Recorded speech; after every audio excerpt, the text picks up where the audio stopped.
मैं आपसे सत्य कहता हूँ कि मैं अपने भाई की मृत्यु के शोक में इतना दुखी था कि मुझे अपने राज्याभिषेक में कोई रुचि नहीं थी। परंतु मंत्रियों आदि ने यह सोचकर कि राजा के बिना सारा वानर साम्राज्य बिखर जाएगा, उसी दिन मेरा राज्याभिषेक करके मुझे राजा बना दिया।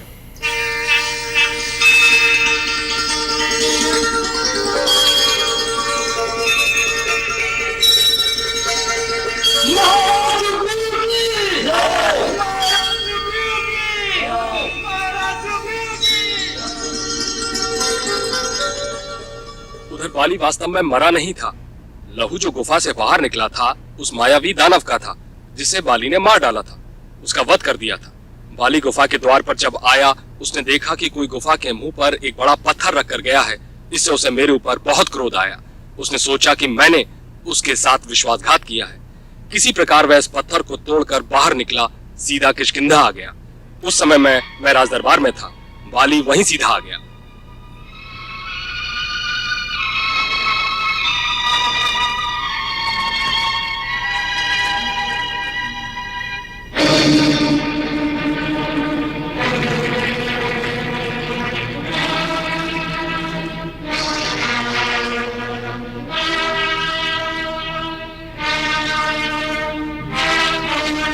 क्रोध वैसे भी गुस्से वाले ही दिखाएंगे।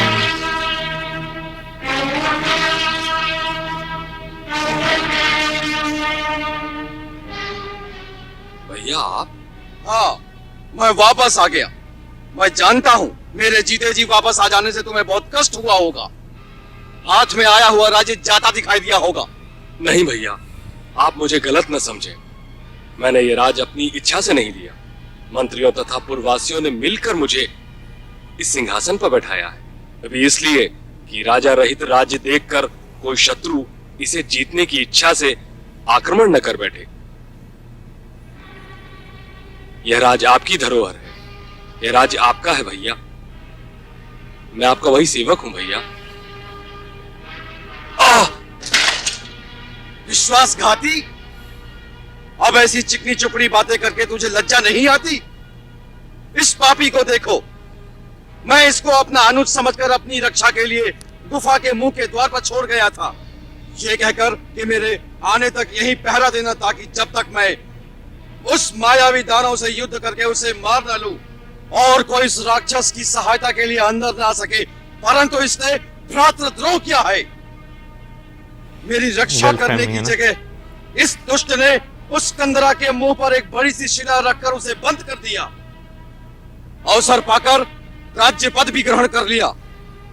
अपने भाई और राजा के साथ द्रोह करके ये मृत्यु दंड का पात्र हो गया है। अब मैं अपने हाथों इसका वध करूं तो अनुचित नहीं होगा। नहीं महाराज, ये सत्य नहीं है। आज मैं तुझे नहीं छोड़ूंगा। महाराज, मैंने कोई विश्वासघात नहीं किया। मौका भी नहीं यहाँ राजा बन के बैठे हैं। वर्ष तक गुफा के बाहर आपकी आज्ञा अनुसार खड़ा रहा। तू समझा मैं मर गया। फिर जब अंदर से लहू की धार निकली और आप बाहर नहीं आए तो मैंने समझ लिया कि दानव ने आपका वध कर दिया है। छोड़ूंगा नहीं मैं आज।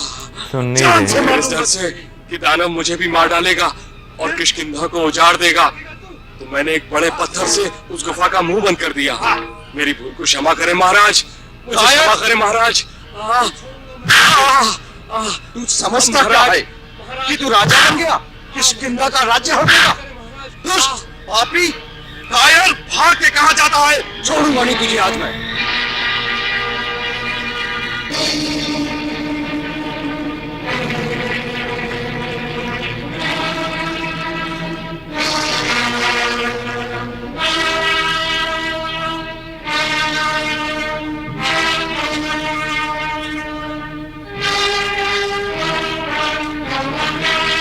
यही 4 लोग थे ना।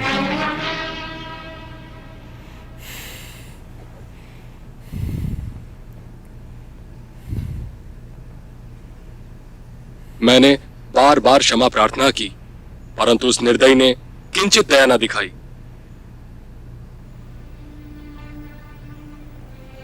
उस समय वह मुझे मार डालता, परंतु मैं किसी प्रकार प्राण बचाकर वहां से भागा। उसने धरती के चारों कोनों में मेरा पीछा किया। बाली के डर से मुझे किसी ने भी शरण नहीं दी। जब मुझे कोई स्थान सुरक्षित दिखाई नहीं दिया तो मैं इस ऋषिमुख पर्वत पर चला आया, क्योंकि मतंग मुनि के श्राप से बाली यहाँ नहीं आ सकता।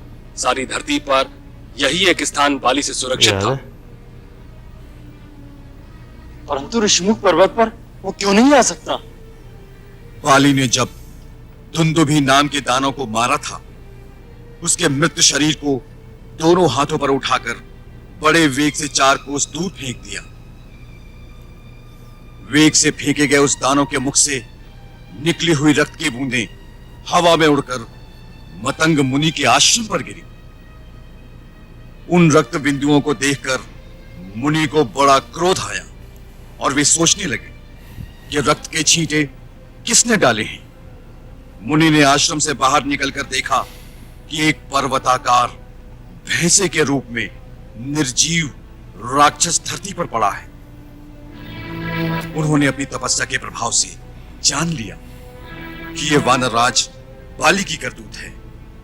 अतः क्रोध में आकर बाली को बड़ा भयंकर श्राप दिया, जिसने रक्त के छींटे डालकर मेरे आश्रम को अपवित्र किया है, वो आज से इस वन में प्रवेश न करे।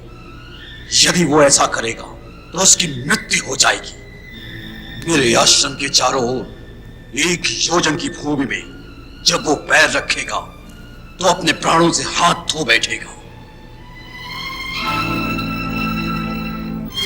ये सुनकर बाली दौड़ा हुआ महर्षि के पास गया और हाथ जोड़कर लगा क्षमा याचना करने, परंतु महर्षि ने उसका आदर नहीं किया। वे चुपचाप अपने आश्रम में चले गए। बाली श्राप के भय से व्याकुल हो गया। तब से वो न तो इस महान पर्वत पर आना चाहता है और न ही इसे देखने का विचार रखता है। यहां उसका प्रवेश असंभव है। यही जानकर महाराज सुग्रीव अपने मंत्रियों के साथ निर्भय होकर इस वन में विचरते हैं और ऋषिमुख पर्वत पर वास करते हैं। प्रभु, बाली ने महाराज सुग्रीव के अन्य मंत्रियों और मित्रों को कारागार में डाल दिया है और उनकी पत्नी रूना को भी छीन लिया है। धिक्कार है। ये अपराधी उसे मृत्युदंड देने के लिए पर्याप्त है।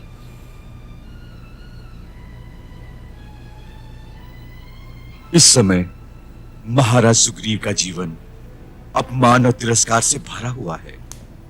चारों ओर इन्हें सहारा और शरण देने वाला कोई नहीं। प्रभु, आप तो निरासरों का आसरा, नियोटियों की ओट और निर्बलों का बल है। महाराज सुग्रीव आपकी शरण में आए हैं।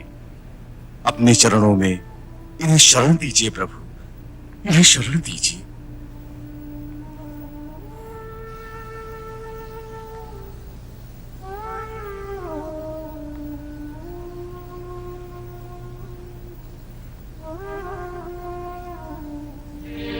हे महावीर, रघुकुल वालों की रीति है कि वो शरण में आने वाले के गुण दोषों को नहीं देखते। शरणागत की रक्षा करना उनका प्रथम धर्म है। मेरे एक पूर्वज महाराज शिवी ने एक शरणागत पक्षी के लिए अपने पूरे शरीर की बलि दे दी थी। उन्हीं का यह वंशज राम आज आप सबके सामने प्रतिज्ञा करता है, कल सूर्यास्त होने से पहले महाराज सुग्रीव को उनका राज्य और उनकी पत्नी दोनों प्राप्त हो जाएंगे और वो अहंकारी बाली अपने अंत को प्राप्त हो चुका होगा।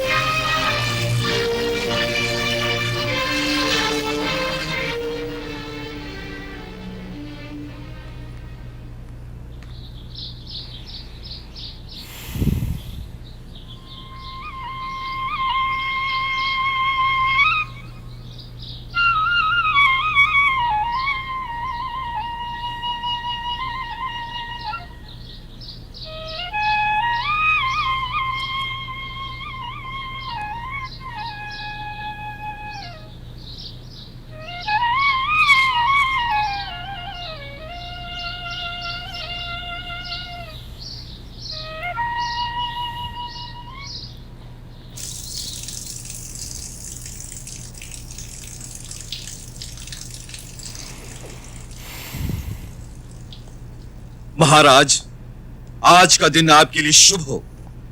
श्री राम की प्रतिज्ञा के अनुसार आज सूर्यास्त से पहले आप किष्किंधा नरेश होंगे। उसके लिए आपको अभी से बधाई हो। हनुमान, हम इसी चिंता में हैं। इसमें चिंता की क्या बात है महाराज? महाराज ये सोच रहे हैं कि उन्होंने बड़ी भीषण प्रतिज्ञा कर ली है, परंतु वो ये जानते हैं कि बाली कितना बलशाली है। क्या वो दोनों बाली को मार सकेंगे? मुझे तो विश्वास है कि अवश्य मारेंगे। महाराज, उनके श्री चरणों में मैंने शंख और चक्र के चिन्ह देखे हैं। इससे सिद्ध होता है कि वो स्वयं महाविष्णु का रूप हैं। उनके बारे में आशा